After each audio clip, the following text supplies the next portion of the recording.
پکڑے گئے 4 لڑکوں میں ایک لڑکے کی پولیس کسٹڈی میں موت ہو گئی۔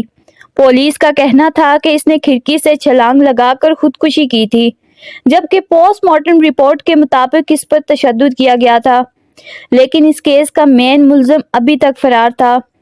30 دسمبر 1999 کو جاوید اقبال ایک مقامی اخبار کو انٹرویو دینے کے لیے پہنچا۔ ان کے آفس پہنچنے کے بعد پولیس کو خبر کر دی گئی۔ جیسے ہی اخبار کے دفتر میں جاوید اقبال نے اپنا اعترافی بیان دینا شروع کیا، وہاں موجود پولیس نے فوراً فوج کو خبر کر دی اور فوج کے نوجوانوں نے اس عمارت کو گھیرے میں لے لیا اور اعترافی انٹرویو ریکارڈ کرنے کے بعد اسے گرفتار کر لیا گیا۔ انٹرویو میں اس سے پوچھا گیا کہ وہ یہ انٹرویو کیوں دینا چاہتا ہے، تو اس نے کہا کہ اسے یقین ہے کہ پولیس اسے گرفتار کرنے کے بعد زندہ نہیں چھوڑے گی، اسی لیے وہ یہ انٹرویو پہلے دینا چاہتا تھا اور پولیس سے انتقام لینا چاہتا تھا۔ 1990 کی دہائی میں پولیس نے اسے بچوں سے زیادتی کے جرم میں گرفتار کیا تھا اور تشدد کا نشانہ بنایا تھا۔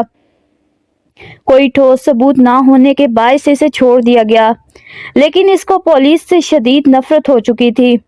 اس کا کہنا تھا کہ پولیس نے اس کا سر پھاڑ دیا تھا اور اس کی ریڑھ کی ہڈی بھی توڑی تھی۔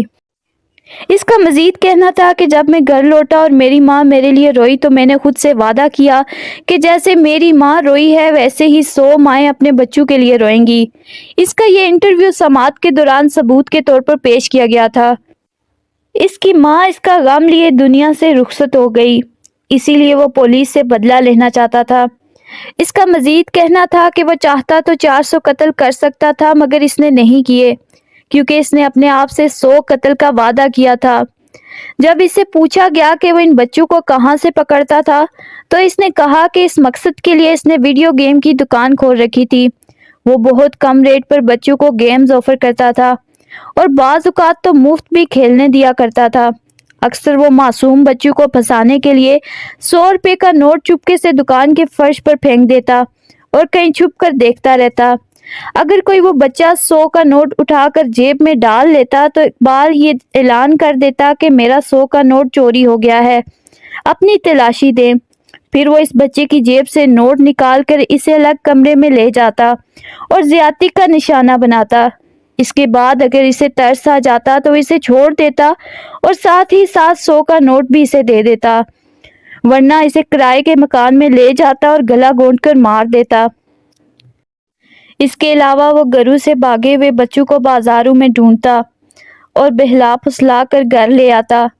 اقبال کے گھر سے بچوں کے جوتے اور کپڑے بھی برآمد ہوئے، جس سے 80 کے قریب بچوں کی شناخت ہو گئی تھی۔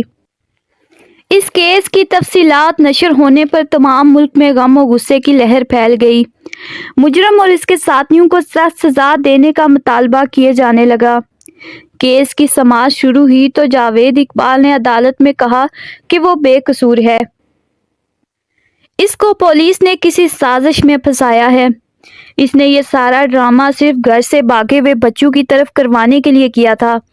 تاہم 100 سے زائد افراد نے اس کے خلاف گواہی دی۔ اس کے علاوہ 100 بچوں کی تصاویر بھی ملی تھی جس پر اس کی لکھائی میں نوٹ درج تھے۔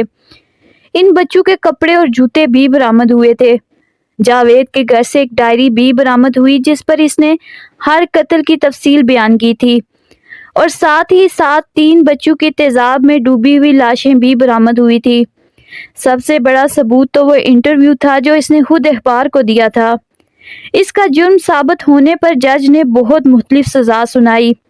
جاوید اقبال کے ساتھی ساجد احمد جس کی عمر 17 سال تھی اسے سزائے موت، محمد نعیم عمر 15 سال 182 سال کی سزا اور محمد صابر جس کی عمر 13 سال تھی اسے 63 سال کی سزا سنائی گئی۔